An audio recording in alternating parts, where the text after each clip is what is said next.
Hello दोस्तों। Probability chapter के अंदर डाई से रिलेटेड क्वेश्चंस काफ़ी इंपॉर्टेंट होते हैं और डाई से रिलेटेड क्वेश्चंस आते हैं आपके एक डाई और दो डाई से रिलेटेड, यानी कि जब एक डाई को उछाला जाता है उससे रिलेटेड क्वेश्चंस और जब आपके दो डाइस को उछाला जाता है उससे रिलेटेड क्वेश्चंस।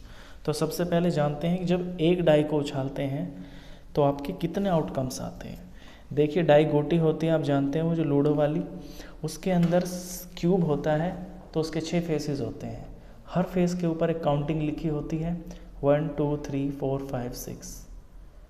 तो उसके जो आउटकम्स होते हैं, टोटल आउटकम्स, वो आपके ये होते हैं 1 2 3 4 5 6, यानी कि टोटल 6 आउटकम्स होते हैं। इनसे अलग दोस्तों कुछ भी नहीं होता। अब इससे रिलेटेड क्वेश्चंस कैसे आते हैं वो भी ज़रा देख लीजिए। आपकी एनसीईआरटी का क्वेश्चन नंबर 13 है, a die is thrown once, एक डाई को एक बार उछाला, find the probability of getting.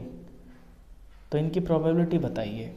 Number 1 पे गेटिंग अ प्राइम नंबर, कि जब आप एक डाई को उछालते हैं तो प्राइम नंबर आने की प्रोबेबिलिटी क्या होती है।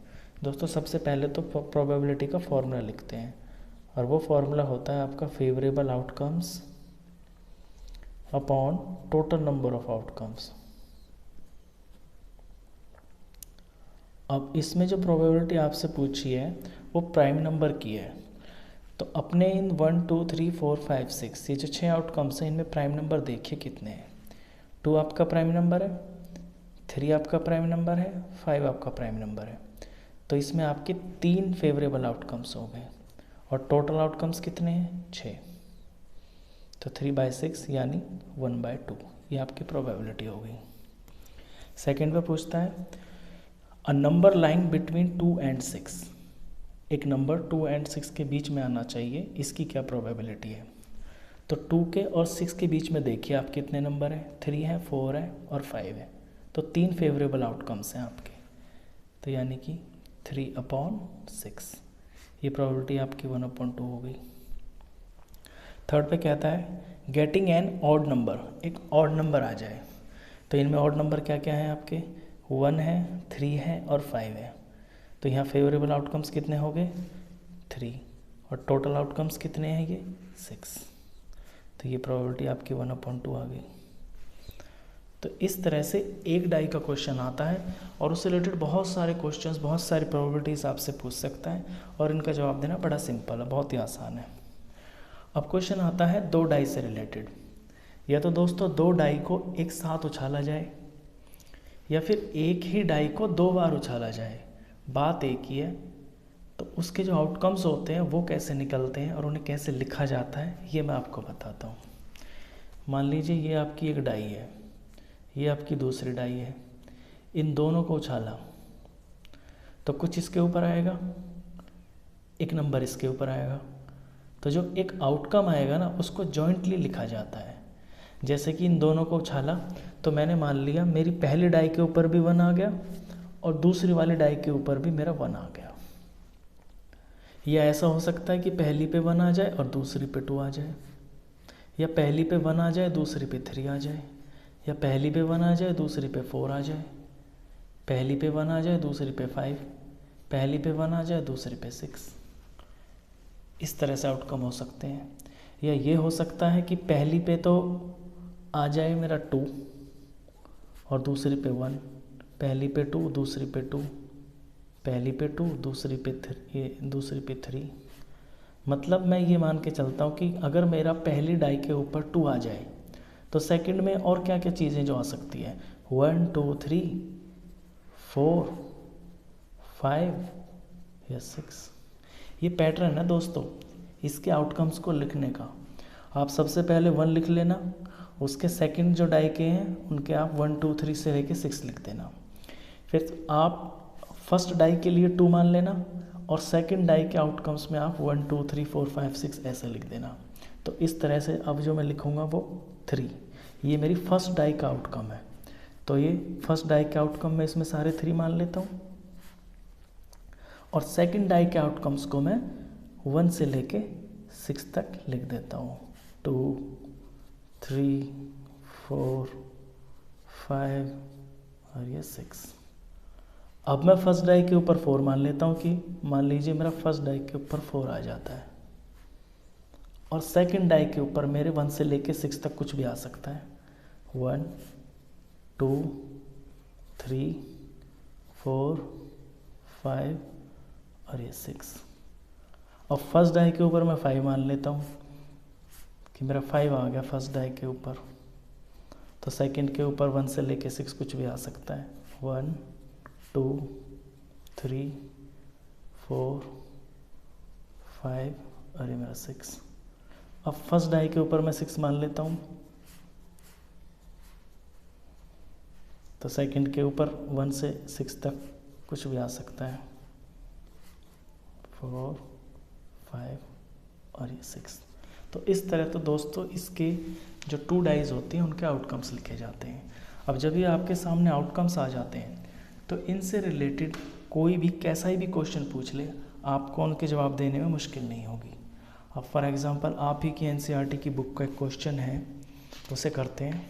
Question number 24, a die is thrown twice.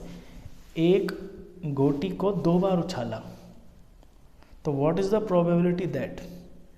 2 बार उछालने का मतलब है जैसे एक ही गोटी है, उसे पहले उछाला तो ये आ गया पहला वाला आउटकम, उसे दोबारा उछाला तो आपका ये आगे वाला आ गया। अगर एक गोटी को 2 बार उछालते हैं तो भी यही आउटकम आते हैं, और दोनों गोटियों को एक साथ उछालते हैं एक बार तो भी आपके यही आउटकम आते हैं। अब क्वेश्चन कहता है कि प्रोबेबिलिटी बताइए कि 5 will not come up either time, कि 5 एक बार भी नहीं आएगा, इस बात की प्रोबेबिलिटी बताइए। दोस्तों सबसे पहले तो ये देखिए ये टोटल आउटकम्स हैं कितने आपके, 6 और ये 6, इन्हें गिनेंगे आप, ये टोटल आउटकम्स 36 है। तो इसमें कि 5 एक बार भी नहीं आएगा, तो फॉर्मूला आप जानते हैं। पहले तो लिखेंगे फेवरेबल आउटकम्स, और नीचे होता है आपका टोटल नंबर ऑफ आउटकम्स। ये एक क्वेश्चन में एक बार तो ज़रूर लिखना आपको, जैसे ये एक ही क्वेश्चन पेपर में आ गया, इसके 2 पॉइंट हैं, तो एक बार भी आप अगर फॉर्मूला लिख देंगे तो चल जाएगा। अब टोटल आउटकम्स तो इसमें 36 है। अब देखना ये है कि इन 36 में ऐसा कितनी बार है कि जहाँ पे 5 एक बार भी नहीं आया। तो फर्स्ट लाइन में देखिए, फर्स्ट लाइन में यहाँ 5 आ गया, तो आपका 5 बार 5 नहीं आया। यहाँ पे आपका एक बार 5 आ गया, बाकी में कहीं 5 नहीं है, तो 5 इसके अंदर है। इसके अंदर देखिए इसमें भी 5 है, इसके अंदर देखिए इसमें भी 5 ही हैं। इसके अंदर आपका 5 हर जगह पे आ रहा है क्योंकि ये लाइन ही 5 की है। इसमें 5 का आ रहा है आउटकम, इसमें देखिए इसमें आपके 5 है, इसमें 5 ऐसे आउटकम है आपके लास्ट लाइन में जहाँ पे आपका 5 नहीं आया। तो ये 5 आउटकम्स, इसके 5, इसके 5, इसके और इसके, ये आपके 25 आउटकम्स हो गए। ऐसे आपके 25 आउटकम्स हैं जहाँ 5 एक बार भी नहीं आ रहा। जैसे इसमें 5 नहीं है, इसमें 5 नहीं है, इसमें 5 नहीं है, तो ये 25 है। तो आपकी प्रोबेबिलिटी हो जाती है 25/36। आगे ये कट नहीं रहा, तो यही आपका फाइनल आंसर है। सेकेंड पार्ट में पूछता है 5 will come up at least once, कि 5 कम से कम एक बार तो ज़रूर आ जाए। अब जब ऐसे लिखा होता है ना दोस्तों, come up at least once, कि कम से कम तो एक बार आ जाए, तो उसमें एक बार वाला भी गिनते हैं और एक से ज़्यादा वाला भी गिनते हैं। तो देखिए क्या है, पहली लाइन में आपने देखा इसमें 5 है तो एक आउटकम ये आ गया। दूसरी लाइन में इसमें एक आउटकम है तो ये दूसरा हो गया। तीसरी में यहाँ पे एक आउटकम है तो ये मिलके 3 हो गया। चौथी में यहाँ पे एक 5 है तो ये चौथा आउटकम हो गया। पांचवी लाइन में आपके ये सारे के सारे हैं और इनमें सब में 5 है, तो 4 तो ये हो गए, 5 6 7 8 9 और ये 10, तो यहाँ तक आपके 10 आउटकम हो गए इस लाइन तक। अब लास्ट लाइन में देखें, लास्ट लाइन में सिर्फ ये एक पेयर है जिसमें 5 आता है, तो ये है आपका 11वां। तो इस तरह से आपकी प्रोबेबिलिटी हो जाती है 11/36, यानी टोटल 36 आउटकम्स में से ऐसे इसमें 11 आउटकम्स हैं जिनमें 5 कम से कम एक बार तो ज़रूर आता है। सो इस तरह के क्वेश्चंस आते हैं दोस्तों 2 डाइस के। आई होप आपको ये वीडियो समझ में आया होगा, ये कॉन्सेप्ट भी अच्छे से क्लियर हुआ होगा। वीडियो अच्छा लगा हो तो प्लीज़ इसे लाइक कर देना, और 10th क्लास का कंप्लीट मैथ्स पढ़ने के लिए आप इस चैनल को भी सब्सक्राइब कर देना। Thank you.